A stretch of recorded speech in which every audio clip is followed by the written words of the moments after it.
All right, so we're going to go ahead and get started since we are just a minute after 2 o'clock.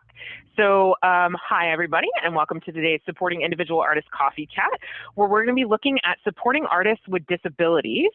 I'm Kristen Johnson. I'm the Local Arts Advancement Program Manager here with Americans for the Arts. We've got a great program planned for you today, and I'm excited to introduce our speaker. But first, a couple of quick reminders. First, ArtsU is our e-learning platform offering a variety of training options to support your work in the field. So be sure to visit artsu.americansforthearts.org to view more upcoming events. Second, there will be time for questions kind of throughout this presentation. Judy would really like to have a conversation with all of you. So in order to participate, there's two ways. So you can either type into the chat box. So over there, I've asked everybody kind of where you're tuning in from. So I'm just feel free to pop in, introduce yourself, and let us know where you're from. And then when it comes time for those questions, please feel free to unmute your lines. As I just mentioned, if you didn't hear, I'm going to be checking for background noise. So if something does come through, I may mute your line, but then I will unmute it when we have these times for conversation with you. So Kathy, totally okay that your computer doesn't have a video camera. We understand.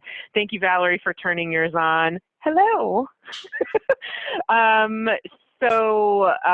Lastly, I'd like to thank the Emily Hall Tremaine Foundation for their support of our Arts Administrators Essentials Supporting Individual Artists program. So this coffee chat is part of a series of coffee chats that we're having in relation to this program. So we welcome you to and encourage you to join the entire series so you can get notifications when new ones pop up and tune in for those. So with that, I'm excited to introduce our speaker for today, Judith or Judy Smith. So she's the founding member and artistic director emerita of Access Dance Company, which is one of the world's driving forces in physically integrated dance. She was born and raised in the mountains of Colorado. Prior to becoming disabled in a car accident at age 17, she was a champion equestrian. She transferred her passion for riding into dance after discovering contact improvisation in 1983. She helped launch Access in 1987 and grew the company to be the nation's leading physically integrated dance ensemble. She's left an amazing legacy and vision for the future of Access and integrated dance. Her advocacy and equity work led to the first ever national convening on the future of physically integrated dance in the USA, followed by 6 regional town halls throughout the country in 2016. This project, supported by the Doris Duke Charitable Foundation, culminated in an extensive report and the launch of the Access Artistic Advancement Platform to advance artistry, opportunity, and equity for dancers with disabilities. So she's been instrumental in the creation of the Dance USA Disability and Dance Affinity Group and co-chairs the group. She's currently working as an independent consultant in dance and disability. So you can hear why that she is such a great person to be on this call speaking with you all today. So now let's go ahead and get started, and thank you, Judy, for joining us. So why don't we start out with you telling us a little bit more about who you are and the organization that you launched back in 1987. Yeah, for those who don't know, Access Dance Company, we are based in Oakland. The company is now in its 32nd year. And when we started Access, which was way back, way before the internet, we really didn't know any other companies like Access even existed. And you know, it wasn't like you could just go online and Google disability dance or something like that and get a lot of information. So we kind of felt like we were really working in a bubble and, you know, kind of isolated, very much isolated. And we didn't find out that other companies were indeed popping up all over the world at the same time. Probably until we were about 2 or 3 years in. And then we had a disabled man from Germany join us, and he had friends in Germany that had a similar company. Then I found out about Cleveland's ballet Dancing Wheels. At that time, it was a partnership with Cleveland Ballet. You know, so we slowly started to find out that indeed this form of dance was popping up all over the world. And I think it was really kind of a reflection of what was happening in dance. You know, we were coming out of the Judson Church era, the postmodern dance. People were looking at movement differently. We were based in the Bay Area, which has a really adventurous, cutting-edge dance scene. So people were doing a lot of experimentation. Disability rights was in its, kind of first decade of really existing and starting to promote independent living for people with disabilities. So I think those two things really came together to make pretty fertile ground for companies like Access to start. But I think the first 10 years we really spent just trying to figure out who we were, what we were doing, how to even talk about the work, because there really wasn't language for it. And then we also had to convince the world that we were doing dance and that we wanted to be taken seriously as a dance company, that we weren't just doing therapy.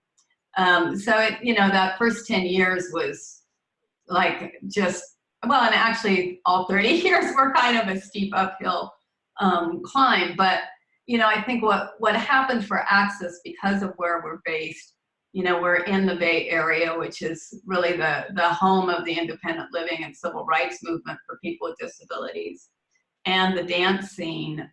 We just got really accepted by both the disability community and the dance community right away.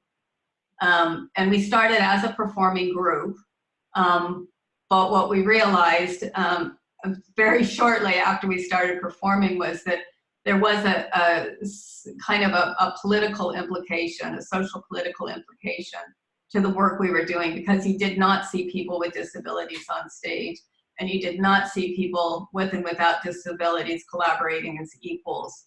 So, we took that very seriously. And along with performing, we started teaching and educating right away, because people said, where can we go learn to do this? And we had nowhere to send them.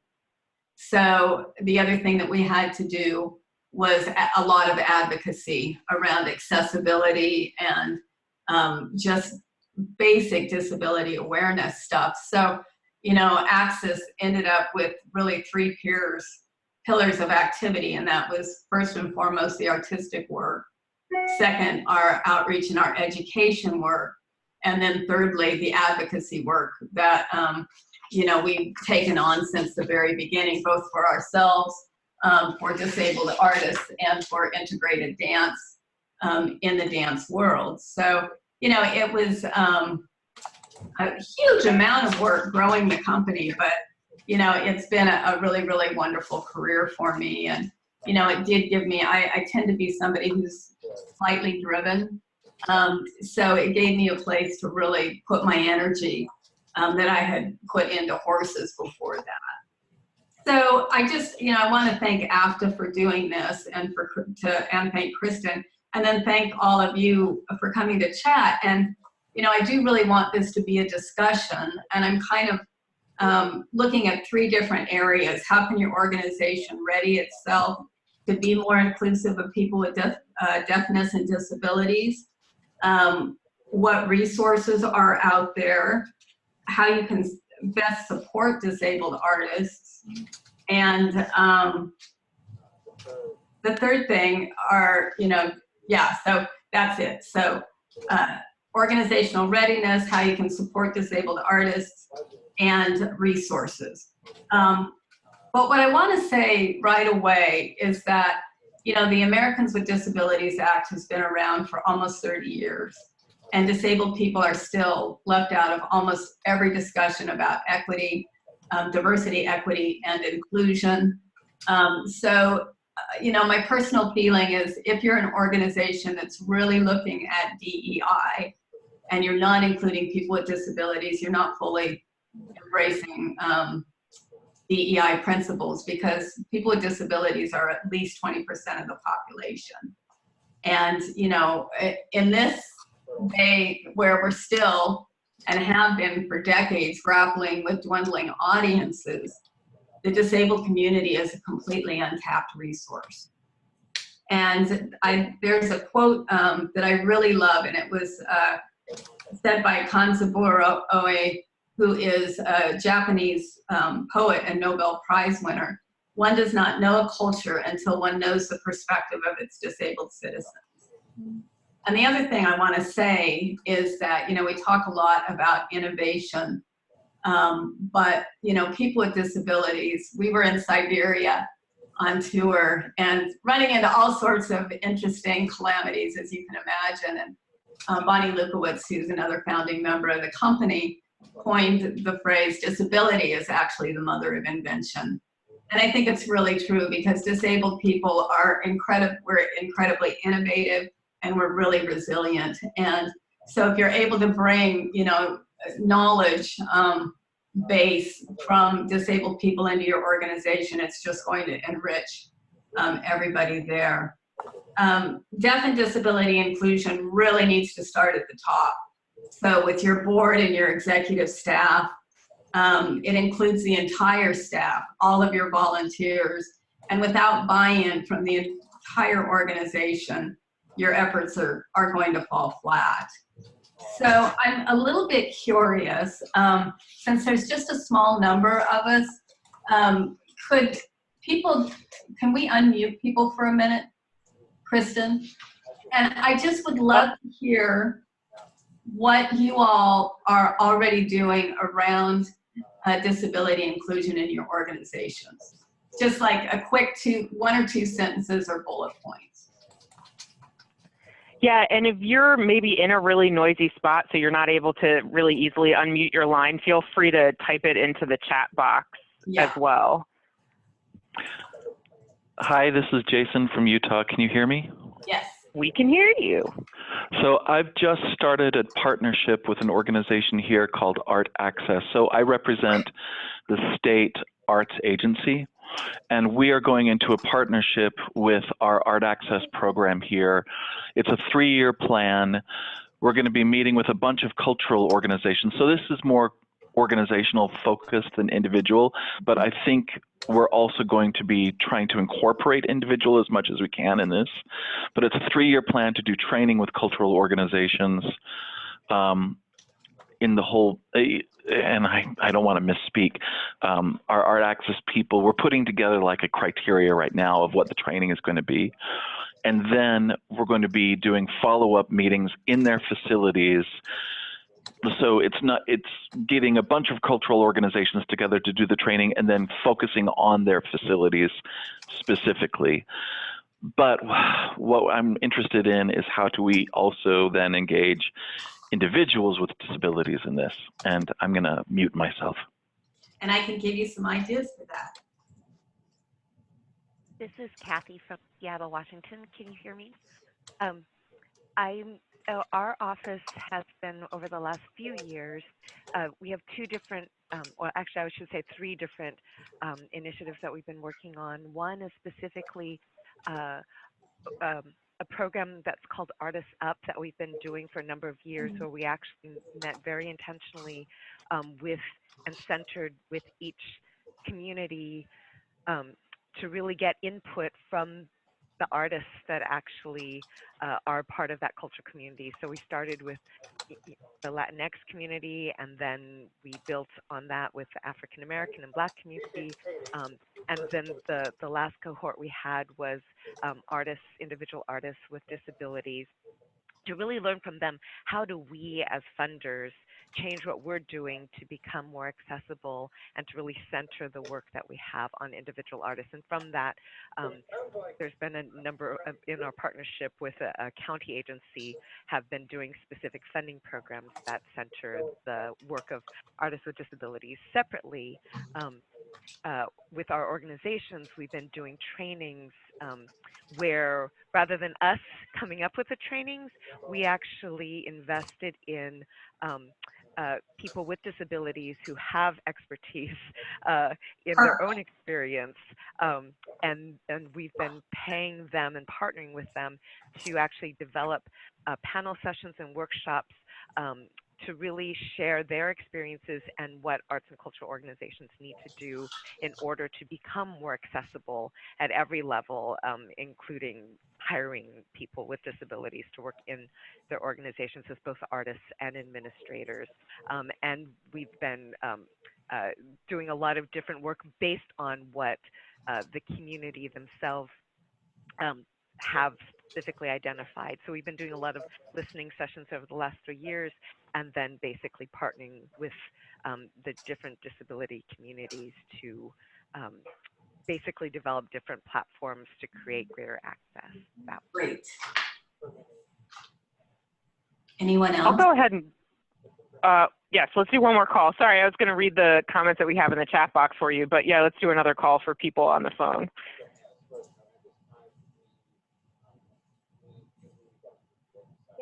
Hi, Valerie. We're so from Cleveland. There's a couple of us on the call actually, and I'm probably the least equipped to kind of give an overview. But we're working on a research piece about accessibility in the arts. We did a few workshops last year with VSA Ohio and Services for Independent Living that just really pulled out a lot of the questions that people have in the arts community and issues they have internally in their organization, the things that they don't know,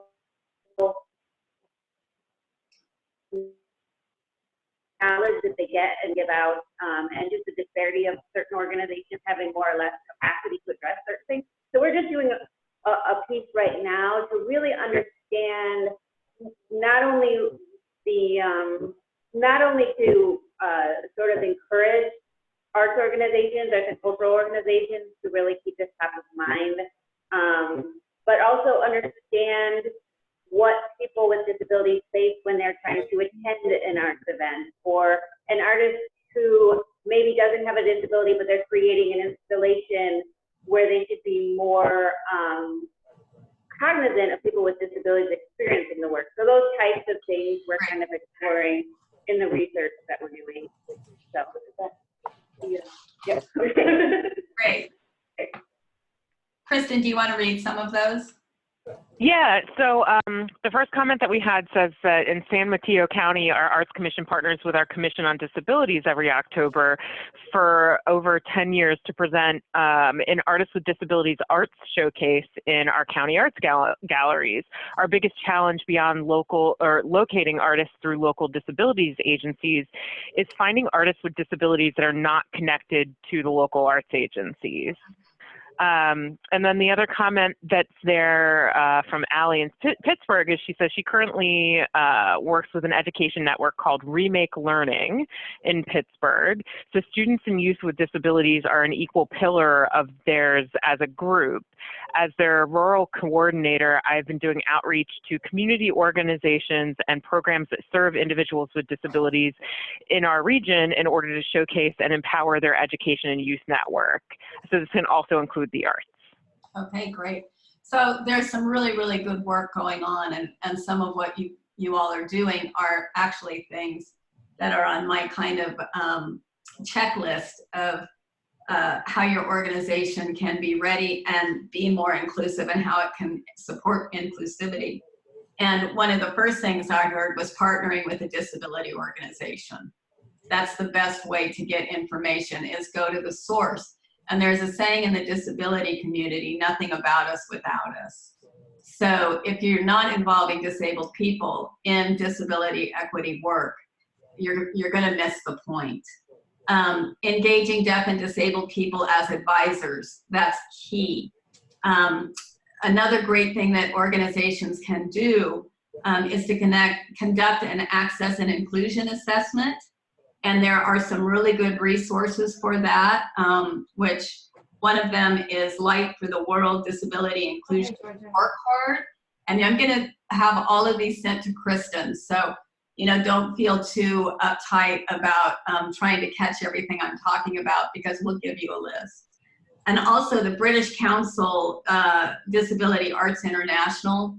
The UK is eons ahead of the US in their disability inclusion and how they have worked disability, disabled artists, and disability arts into their cultural frameworks. It's just present everywhere. Write an equity statement that includes, in writing, deaf and disabled people. Create an access and inclusion mission and vision statement. share this statement with your community and through multiple challenges, and be really proud of the fact that you are probably one of the organizations on the forefront of disability inclusion, because not a lot of organizations are really taking it on.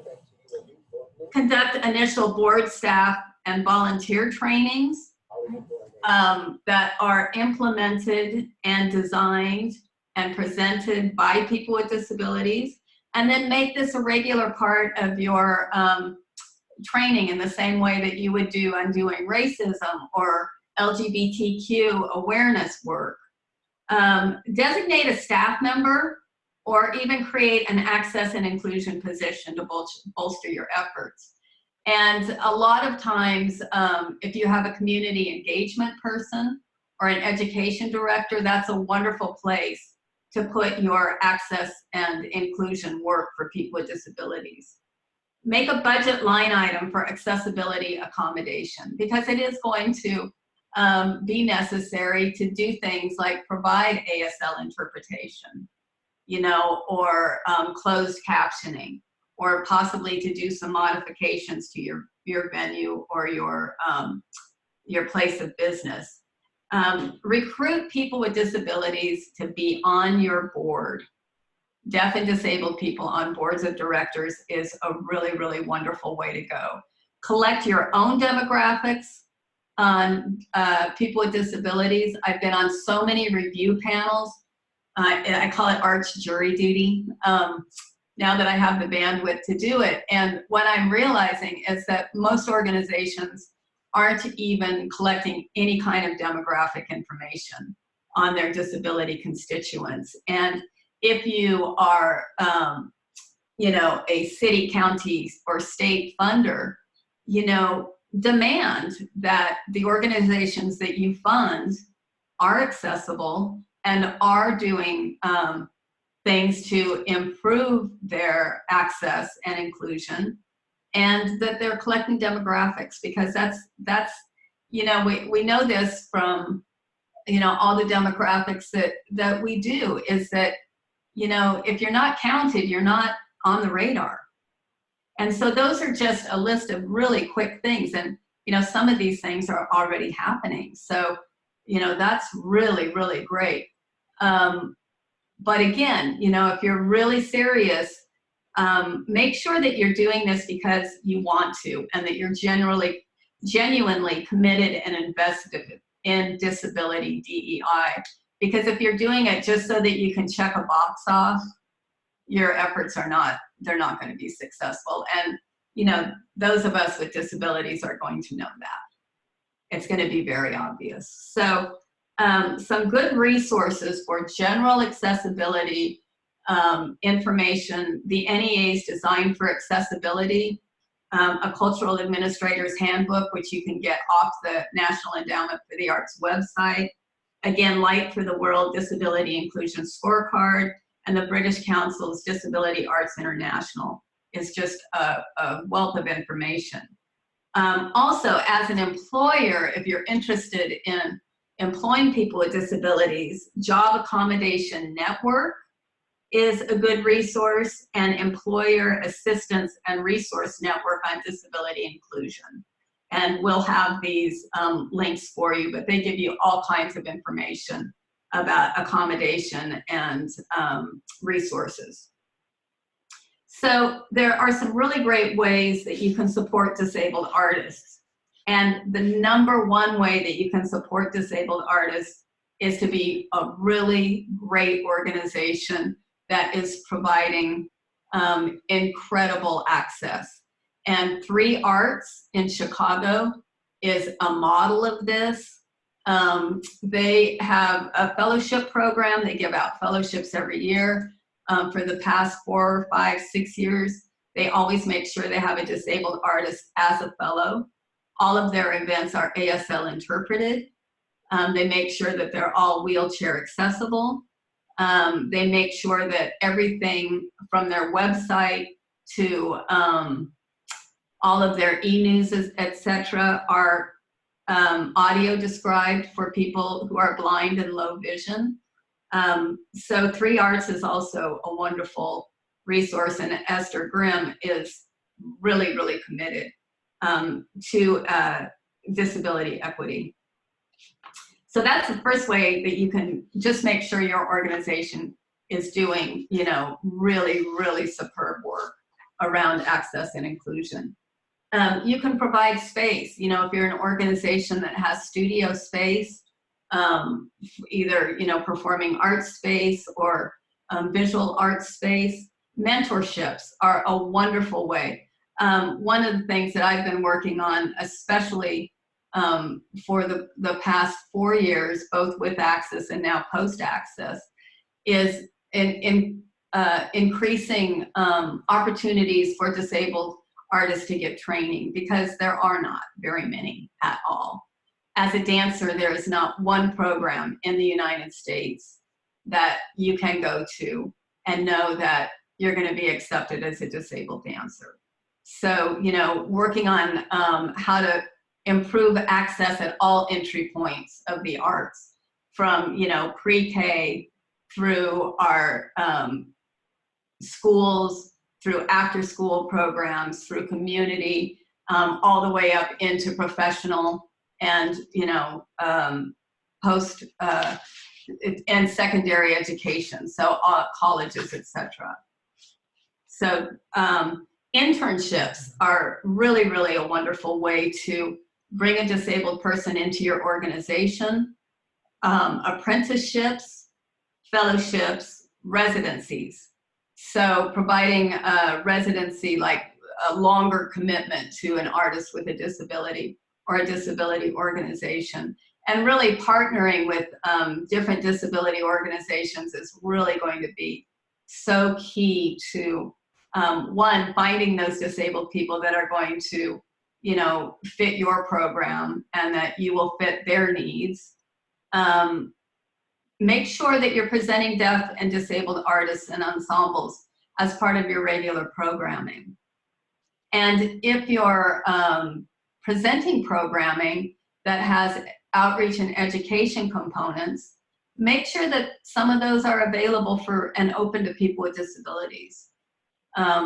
Because I know that, you know, as Access toured, especially early on, we were often a presenter's first contact with the disabled community, and they had no idea who their community was, how to reach them, how to serve them, you know. So, you know, lots of organizations are still at that very, very base level of who are these people. You know, and as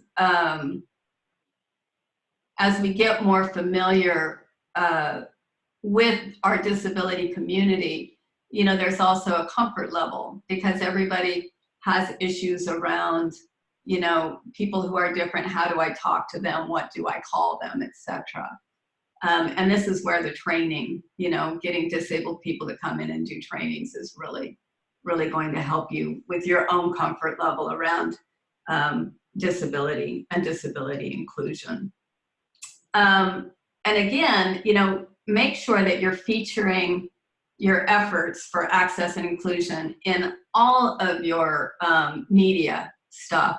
And, you know, if you have disabled people showing up at your events and you're taking pictures, you know, of audience at an event, make sure that you reflect disability in those. I can't tell you how many times I've run across videos, initiatives. There was something like I Am Oakland campaign that an organization was doing, and they had every kind of diversity except not one obviously disabled person. You know, and this was a campaign that had been going on for about a year. You know, so if you start to model that disabled people are at your events and welcomed at your events, and that you show that, I know as somebody who, you know, I roll down the sidewalk all the time and there's a gazillion posters in a window. And if I see a disabled person on that poster, I'm going to stop and see what that's about. You know, if I'm flipping through Facebook, you know, or through e-news in my email, you know, when I see disabled people or disability mentioned, I go on and I pay attention because it's not commonplace. So, you know, make sure that you're really calling out your efforts and, you know, letting disabled people know that they're welcome there, you know, and that they are included and that other disabled people are coming there too. The last thing is just kind of resources. And Kristen, we have an hour, is that correct? We have 45 minutes, so we have another 15 minutes. Okay, good. So I'm going to kind of wrap up so we can have a little bit of a discussion.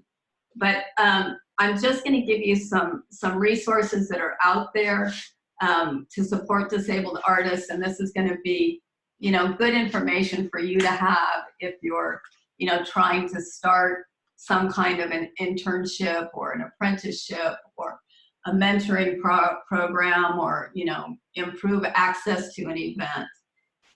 Again, the National Endowment for the Arts has an Office of Accessibility. They don't really have funding, but they're a wonderful resource. If you're in California, the California Arts Council has a small arts and accessibility grant that supports enhanced opportunities for artists, for arts participation by people with disabilities. So it can be a disabled artist asking for help. It can be an organization who wants to provide ASL, American Sign Language interpretation for an event. You can go to the California Arts Council and request support. New Jersey Theater Alliance has the Cultural Access Network project, and they're doing really, really great work. They're a resource in making programs and facilities accessible to people with disabilities and being ADA compliant. And I believe that they do have some funding available for different projects. Very Special Arts at the Kennedy Center has the Rosemary Kennedy Initiative, which is a wonderful grant that is for internships and pre-professional training programs of 40 hours or more. I know they've supported a couple of our Access apprentices. Dance NYC, if you're in New York City, Disability Dance Artistry, they are doing really, really great work, and New York City is doing really great work around disability inclusion. And the Disability Dance Artistry Fund supports dance makers and performances, and also is advancing innovation and excellence in access and in arts participation. Craig Nielsen Foundation is a disability funder that funds individuals with spinal cord injuries. They have a quality of life program, and they have really, really good track record of supporting arts and also supporting employment. So I know the Center for Cultural Innovation, Disability Dance Artistry, Access Dance Company, several organizations are getting money through Craig Nielsen specifically for employment and arts-related programs. Center for Cultural Innovation, which is located in California, has an accelerator program of up to $1,000 for emerging arts professionals affiliated with a nonprofits organization. So there again, that's, you know, support for additional training. They also have a spinal cord injury artist innovator fund, which is a new program. It's a $7,500 fellowship for artists and entrepreneurs. Christopher Reeve Foundation has quality of life, and they have a program that's tiered, but one of their tiers that is rather new that I'm pretty excited about is grants of up to $50,000 for employment of disabled people. And then Kessler Foundation, which is in New Jersey, has for years been doing really, really good work around employment. So strategies to support recruitment, hiring, placement, retention, workplace preparation. And so they're also a great resource. So that's a lot of information in a short amount of time. And we just have a few minutes. Does anybody have any questions? So I'm actually going to throw it into the comment that Kit posted to the group when we were going through the first prompt question that you had, because I think it's an interesting question slash prompt. So Kit says that she works in a healthcare organization where they have a therapeutic, presentational, performative, and educational programs that are designed to spark dialogue among providers and the community. So she works a lot with healthcare providers and doctors and things like that. So this fall, she'll be hosting a symposium featuring Senator Tom Harkin, who's the lead author of the ADA. Awesome. So she's interested in kind of any suggestions for discussion points from you or the group of anybody else that's on the call as well.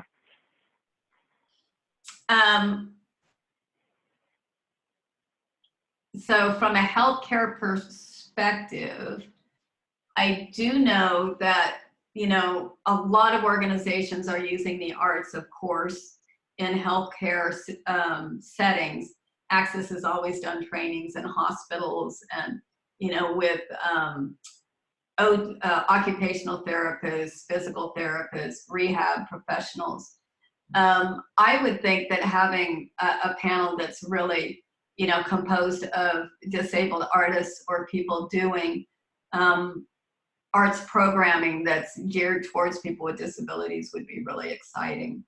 You know, the arts are just, you know, the arts, my feeling is the arts, nature, and animals are the things that really heal us and really kind of support joy in our lives. And I think having an arts panel would be great, but I'm really professionally interruptible, especially now I have a lot of bandwidth, and I've always been known for answering every email that comes my way. So if you have specific questions, you know, feel free to reach out to me. It's accessdance@comcast.net, AXISDANCE. And I'd be happy to, you know, maybe think about, I do know different artists in, are you in Iowa, Kit? She's in Phoenix. She's at Mayo Clinic. Phoenix is easy. Yeah, I can definitely connect you with some folks there that would be good. Great, so let's open it up to questions. So if anybody on the phone line has any questions for Judy, please feel free to ask them now. So I'm gonna pause and we'll have some seconds of uncomfortable silence while we give some room for anybody that has any questions on the phone. So feel free to unmute your line. I muted one of you, so I'm gonna unmute you now. So feel free to unmute your line if you have any questions. Again. We used to buy cases of San Pellegrino water to have on hand, just because it helps a little bit when stuff is starting to come on. It's so funny because that's his favorite beverage. So Yeah. maybe I'll go get it. Yes, it was just. I think that was a background conversation. Yeah. I apologize. That's okay. Does anybody have a question? So I'm the research intern at Disabilities, and I'm kind of doing this project on autism disability. So I said two quick questions to Judith. She brought up the issue of having your employees have constant training. And one of the things that we've been hearing, like issues that we've had, is that it's difficult to get like big corporations like come to organizations that offer training. How would you like tackle approaching large corporations that have like different levels of bureaucracy? Okay, I had a little trouble understanding that. Okay. Yeah, can you get a little bit closer to the computer to ask your question? I think that'll help. Okay, so my question is, you talked about getting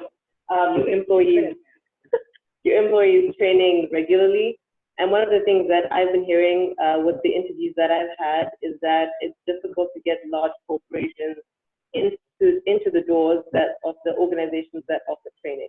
So how would you approach like larger corporations that have different levels of bureaucracy?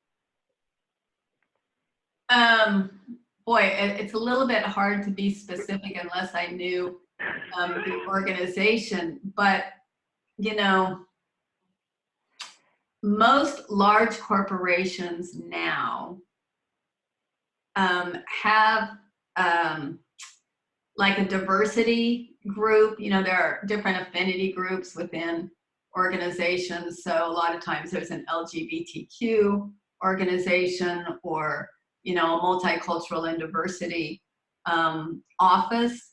And so I think I would start there. Are you asking because you work at one of these organizations and you think they need training and you would like to get, you know, training instituted in there? So I'm actually a research intern at an arts advocacy company called Arts Cleveland. So part of the research that we're doing is looking at how different organizations can be more accessible to people with varying disabilities. So, then I would go to the human resources person and say, you know, this would be really great for you to do. And Cleveland has, you know, a huge community of people with disabilities, and, you know, some really great resources there, I think, of people that could come in and do, you know, some really exciting trainings. But, you know, I think with something like this, if it doesn't already exist in an organization, it should, especially if they're a large organization or corporation.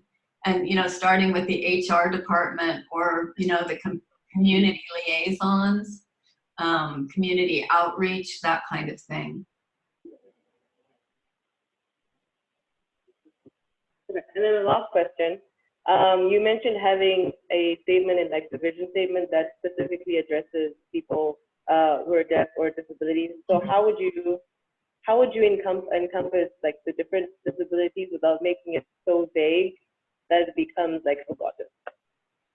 Well, I think saying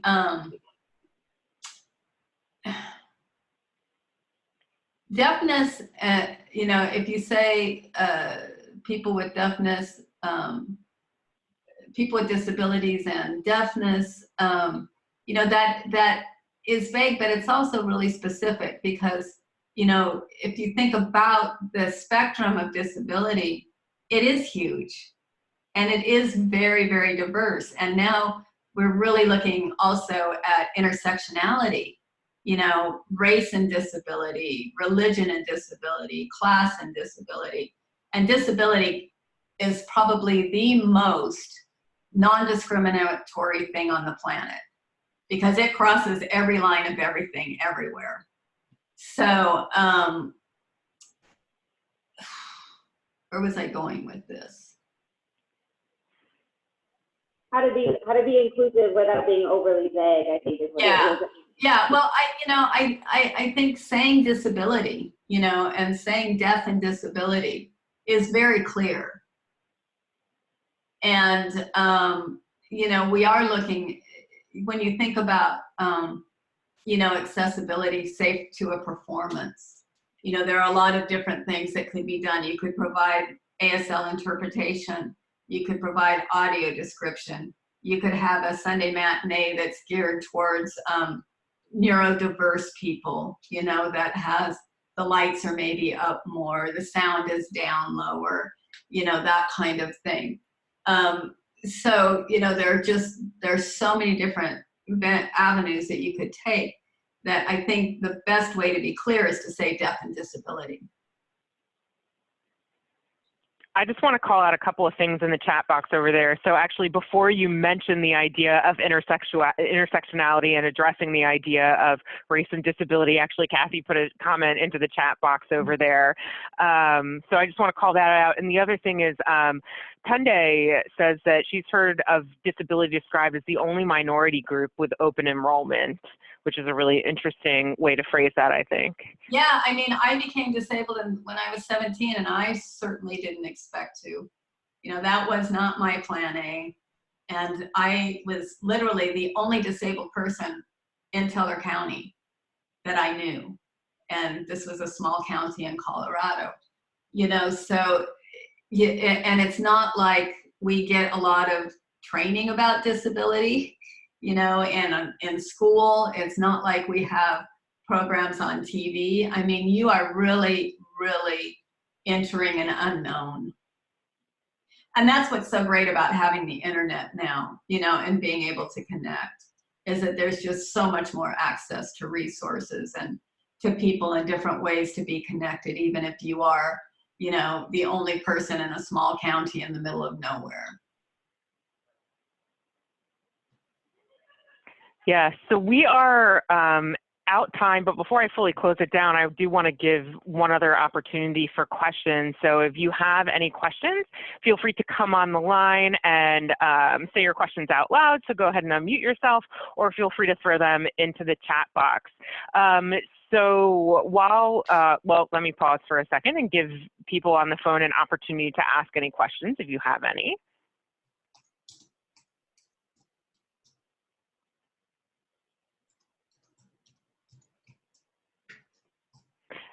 Okay, I don't see anything else in the chat box either. So I'm curious, I think kind of a good kind of closing point for us, one of the things that you started to touch on a little bit earlier, Judy, was kind of where an organization should start when they're looking to reach out into the disability community.